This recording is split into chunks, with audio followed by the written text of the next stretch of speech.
y'all doing? So, Coach, you just wrapped up your first spring. How did everything go? Did you see what you needed to see?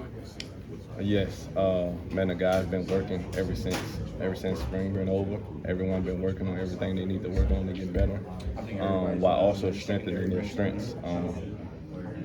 I think we'll be ready. This time when that ball rolls out August 30th, we'll be ready. You mentioned when you came on board, you talked about you didn't want just dogs, you wanted dogs to bite. Everybody in that kennel, are they biting? They got no other choice now, unless you can't sleep in the kennel. Now everyone got it in them. Even Chase had him last year, so he know the standard. And all the rest of the guys, man, they buying into everything I'm selling, and they believe in what I'm selling, and I believe in them. So with that combination, we can't lose. What is it about Chasen that made you guys go after him twice in the portal? What about his game that intrigues you, that makes you think that he's ready to step in right away? He's a dog. He's a dog. I was able to coach him. I know the story. I know what get him going. I know what buttons to push. He show up every day and he worked for it, man. He was a 2-star recruit that hit the portal and had everybody in the country. Right? That don't just happen, right? Development, believing, me believing in him and him believing in me. And, he showed up every day and worked. He's gonna do the same thing here. What did you see from this guy right over here? He's something a little veteran. He's been around a little bit. What did you see from him? He's a dog. He's a little dog, but he's a dog. He's one of them mean little dogs. But he show up every day and bust his butt. He do everything I ask. He's never on any list. He show up every day. He go to class. He do it right. He do everything the right way. Like I tell him, man, the football guys are gonna reward you. When you do it right at the corner position, the football guys are gonna reward you. And that's how you get tip picks. Because I always tell them I got the best hands in the room. Right? Yeah, they can't catch better than me. You show it off to them? Oh yeah. Every chance I get, I could catch a little regular pass. I go let them all know. I call them. You got the receiver background. Come on, man. I gotta let them know. I gotta let them know. But nah, man, these guys, man, they show up every day and give me everything. That's really all I got. Has there been a point of emphasis that you kind of worked to this summer as far as like maybe creating turnovers, being more physical? Is there something like specific that you wanted them to all work on as a collective group? Everything, but more so creating turnovers. Man, we got to get that ball back. Now we have the best offensive-minded head coach in America, period. And if we get him the ball back, he's going to score points. And I wholeheartedly believe that that's our job. We're going to do it to the best of our ability. And we're only as strong as our weakest link. I tell everyone to catch 50. Everyone catch 50. No one catch 49. No one not go catching. Everyone catch 50 because you never know when you're going to be in the game. We're going to need it. Have you seen the relationship between the defensive line and the secondary, the cornerbacks? Have you seen how they're working together as far as the timing is concerned? Oh yeah, for sure. They together.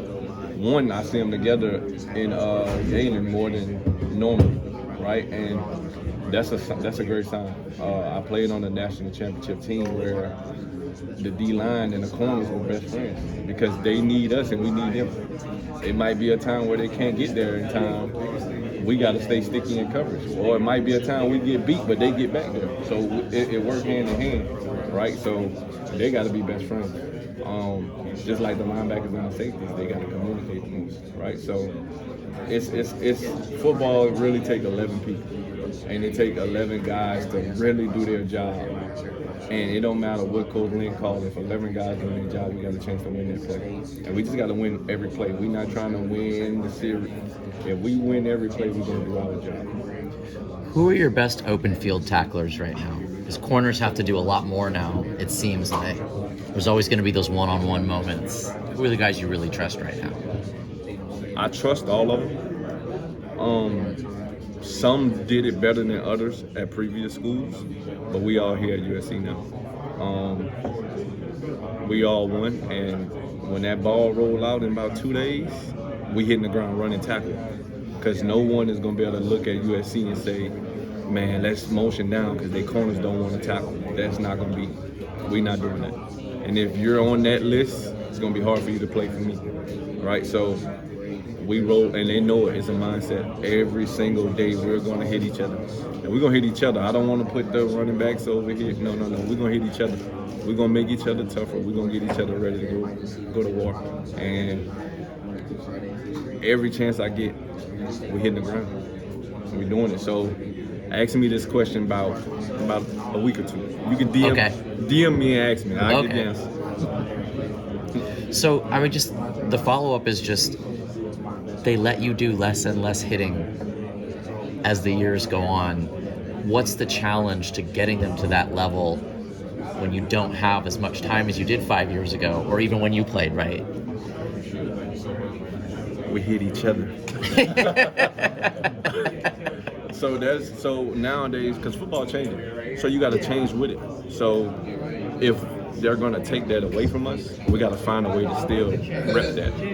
So I told my guys we're going to do it to each other. When we get 5 minutes, strap up. Wear your mouthpiece is on, right? And they all bought into it. And now when we go against the offense, we make it super competitive for those great receivers they have over there. And when you got guys doing that every day, we just sharpen the knives. And when the fall comes, may the best man win. Coach Riley said last week that having Chad Bowden and that staff has allowed him to focus way more on football than he had been able to. What does that look like for you? Have you had that same experience over the past summer? Man, Chad is the best in the world. And that's not cliche. He make our lives easier, man. Like when he pull you down and talk to when he pull you in there and talk to you, your life become easier. Like he find ways, he do it every day, he find a new way to make your life easier. Where you could just focus on what you need to focus on and be your best self. Man, I appreciate him so much for what he do, not just for me, but for this program. Like he put his heart and soul in it. And I've been around other GMs, and I'm not talking down on them. I just know how great he do it, and that's my guy. So how dialed in now are you where, like, if he shows you a guy, he's going to be your kind of guy? Do you feel like there's that kind of connectivity at this point? Like he knows like what you're looking for? Yes, and that come with time. That came with time. Because he had a view on guys, I had a view on guys. We never bumped heads. It's just, okay, let me show you how I like it. Okay, well, let me show you how I like it. Oh, I like that. And then next thing you know, we finding monsters, right? And when you get a room full of monsters, Coach Link can call anything he wants, and it's going to work, right? Because, man, it's about the players. It's about these guys, man. And my goal is to do everything I can for USC and go get the best players. Especially the best players in the state of California. Yeah. So, man, it's the place to be. Like, we're not just saying that. You're not just seeing that on T-shirts. It's real. Like, we back. We back, man. It's on. So the spring has always been a lot about cross-training in the secondary. Coach Lynn has always talked about that. Coach Riley's always talking about that. How much more focused do you expect fall camp to be in terms of guys finding their homes versus just running everybody to make sure everyone knows every spot? That's a Coach Lynn question because he chooses who he wants to cross-train. So that's, yeah, when he come in here, make sure you grill him on it. Okay. But he's very specific because he coached football at the highest level, and he's done it. He know who can and can't handle it, right? So if you can handle it, 9 times out of 10, he's going to give you the opportunity to do it, and that creates more value for yourself, not just in NIL, but for the NFL. Coach, you talked about when you arrived how Pete Carroll got you into coaching. He was kind of your inspiration to get into coaching. Have you noticed you taking some of the stuff he used to do as a coach for you and what you brought here so far? Have you noticed that? 100%. The way he loved us. Like, we was in the NFL and I felt like I was in college because that man literally spoke to us every day. He literally came in the locker room and sat down and talked to us and made us feel like this is home. Even when you're on the verge of getting cut and you're on the 90, he never treated you like you was one of the guys getting cut. So that's how I approach it. Like, man, I'm here for my guys. I show up every day for these boys. I do everything I can in my power to do the right things in life to show them a great example, like Pete did for me. So I'm grateful. Were there any anecdotes maybe that he had told you in the past that all of a sudden like you got on the horn and said, Coach, I remember when you talked to me about this and this happened? So one of the main things he told me, if I get into coaching, make sure I'm really doing it for the guys, not for the money, because the money gonna come. If you're doing it right, the money comes. Make sure you're doing it for your guys, and always make sure you take care of families. And them two things are the number one things on my list. Make sure I handle my business in the building, and make sure I handle my business with my family. And when you're out recruiting, how do you tell if a player really loves the game versus talking like they love the game? Because I don't just watch highlight tapes. I watch every single rep. Okay. Right? If I'm investing in you, I'm investing in you. Right? I watch every single rep. Every camp you go to, I'm watching every single rep. Every time I'm around you, I'm paying close attention to you. I want to see how much you love football. I want to see if I got to bring up football for us to talk about football. Like, all that matters. And if I got to continue to bring up football, then you just like it. But if you always bringing it to me, that means you love me. So now when you get here, I don't have to chase you to come do football. You're going to chase me to come do football. And then we're going to do football. So but not every guy who don't love football is not good at football, right? So, balance. Yeah, it's a balance. How do you, everyone's dealing with it, locker rooms now, right? But you got to mix your veteran guys that have been around for a while here. You got your young guys that came in here, and then you got the transfers coming in. What are some of the problems that causes, and what do you like to do to kind of sort those things out? The best thing about the 8 in my room is no problem.